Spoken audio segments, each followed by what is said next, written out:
Hey, what's going on, everybody, and welcome to the SMS news channel. This is just where I just try to pick your brain and tell you stuff, important facts, make you laugh. Today's topic is going to be about adulting. You know that little cute little thing that you do when you are you know, I didn't mean to do that, but I'm just saying my nose is itching. No, but I'm just saying, like, can we talk about that phase of people who go through shit? Like, let's real talk. Let's go through stuff. You know what I'm saying? And you're over here thinking everything's supposed to be cool, right? You're thinking everything is going to be cool, crispy, cream. You know what I'm saying? Awesome. And then the moment that you, literally, the moment that you become an adult, like let's say you graduated college, right? Not even college. Let's say you graduated from high school, got into college. About 4 years later, you got your degree, boom, boom, pow. Everybody expects you to know what to do. Excuse me, I didn't know I was supposed to know how to pay this and that and the third. Like literally, being an adult is ghetto. I'm just gonna be real. You gotta pay for everything. You can barely afford stuff. You over here looking like a homeless person. Who got time for that? I know I don't. Can't even afford stuff and shoot, eating Lunchables when you really should be eating a meat sandwich. The ghetto. I'm just saying, the ghetto, the pure D ghetto. The freak. Anyway, like, I'm just gonna be honest about it. I just feel like in certain situations, you should be able to talk your truth when it comes down to these creditors. Nobody wants to talk about the fact that there are people from overseas that you can't even understand what they're talking about. They be like, my name is Muhammad, please stay on the line. Like, dude, I don't know what you're saying. If you say it, I mean, like, I'm not being funny or facetious. I'm just saying it's hard to understand people from overseas. I love folks from overseas. All of my friends, most of my friends are from overseas, but it's freaking difficult when you're trying to freaking pay a freaking bill. Nobody wants to hear all of that accent when you trying to, I'm not trying to be funny, but you know how hard it is to try to, and don't let it be if they're in Colombia, then you got to hear everybody's accent and they barely can speak English there. And I'm just like, ah. And no shade, but then when you get a black person, then they get an attitude about it. White person, if they really don't like you, they know you black, then they really can't stand you. I'm going to be real about stuff on this channel. You're not going to like it. I don't really care. Somebody has to say it. Period. Like it or not, it is what it is. I'm also, for this next segment, I'm going to be talking about how we have prejudice in our own community. And I'm not talking about community. Now I'm talking about my community because, of course, you can tell by my skin tone. I'm going to talk about my community. We have, and I'm saying my community because I don't want nobody thinking that I hate my people. But I'm just going to be real. We need to talk about this light-skinned, dark-skinned stupidness. Why do we think it's okay? Why? Why do we think it's okay? Why do we think it's okay? Tell me why. Tell me why. This is my sleep-in shirt. That's why I got it on for another day. No, but for real, why? Why do we think it's okay? It's like I was on TikTok the other day, and literally somebody was like, I can't stand when light-skinned girls have this as a emoji, or like it'll be mixed babe, but we do it too when we talk about our brown skin, dark skin babe. What does it matter though? Well, here's the thing. People don't know is that back in, I have to remember the time, but I know when we were studying it at Mr. Lowe's geography class, anybody who knows Mr. Lowe, you went to Woodrow Wilson Middle School. We talked about the Hutus and Tutsis and how the Hutus was basically the light-skinned people. Tutsis were obviously the dark-skinned people. So it's been a historical thing for years.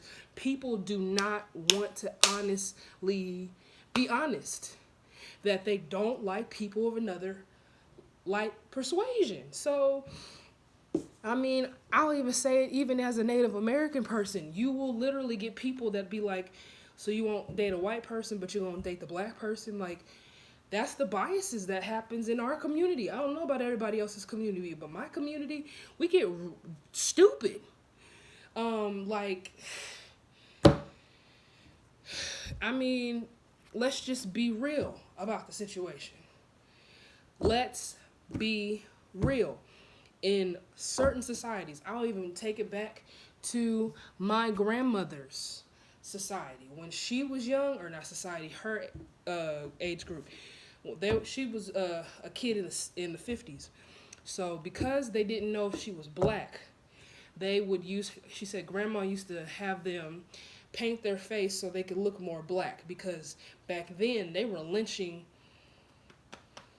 You see what I'm saying?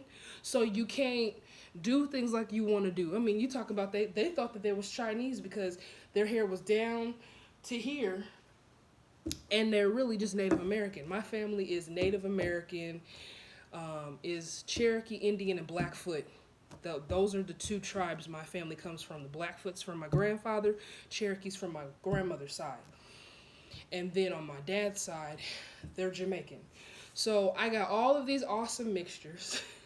And I'm proud to be who I am. I've been a mixed person all my life. I'm not going to shy away from being black because I'm as black as they come. I'm Jamaican. Yeah, I'm just saying.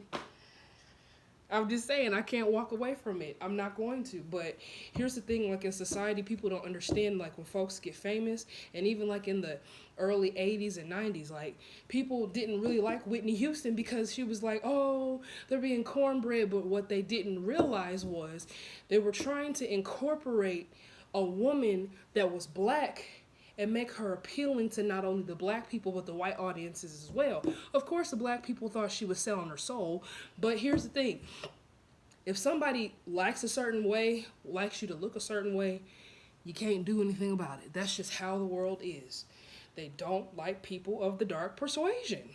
What can you do about it? Nothing. You just basically get yourself enough education and make sure you know that you can grow from that foundation and leave that stupidness by yourself. Basically. You know what I mean? Like, you just can't force people to like you. But like, back to what I was saying, back in those days, everybody wanted to be super, super skinny. And you know, women built like me, they felt like they were fat. Well, they were catering to the skinnies. You know what I'm saying? And then not only that, you had a lot of people like, you know, Sir Mix-a-Lot was the one that talked about big booties and stuff. But you had a lot of people that just preferred the light-skinned, long-haired women. That's what they prefer. If their mom looked like that, if that's what they like, that's cool. The problem came when you got dark-skinned women who have the more afro-like hair and you guys don't like them. But you like the fact that she got booty. So it's like you don't want to deal with the fact that you're denouncing your own women for somebody that looks more mixed. Yes, she's black, but she might be also mixed with Native American. Not that stupid term, oh, she's Indian. Because Indian is two different things. You could have the people from India that are from different provinces and stuff like that. You know, the ones that speak Hindi and stuff. That's the Hindi tribe. Or you can deal with the people that are just black, but their parents were light, and they just have different types of hair. Here's the issue. When things started being corporate, let's say let's go and say 80s. Now black people are able to get corporate jobs, but they wanted somebody to look more like, you can look like me, but you had to be pretty, and you had to be bad to get jobs or something like that. You had to look nice. You couldn't look more me-ish if you big everything. You know what I'm saying? Big features. Come 1992. Okay, now everybody's in the situation, but now we're only obsessing with, again, light-skinned black women. And it's so bad to where the women that are not light-skinned hate themselves and start attacking the light-skinned people. So now we have this situation where now OWN has to deal with it. 2000s, got to deal with the fact that we're hating each other. And we have been. What is the purpose? Because here's my thing. You still have to get a corporate job. You still have to make a living. What does it matter what skin tone you have? But in those times, people felt like, okay, I can't do this and I can't do that. I guess I'm not important because I don't look beautiful. And some people, I'm not going to be mean, but They wanted the Beyoncés. They wanted the Mariah Careys. They wanted the Tamar Braxtons. They wanted, you know, the Rihannas. There's nothing wrong with those women. Those women are beautiful. But even them, they had to lighten up for the, you see what I'm saying? And my issue with that is the fact that I wish people would just say, I love white women. I don't have a problem with that. Just don't bash another woman of color because you don't like what she looks like. What type of foolishness is that? That's all I'm saying. If you have preferences, have preferences. Preferences. But don't be so harsh. Why does that other person have to be? It should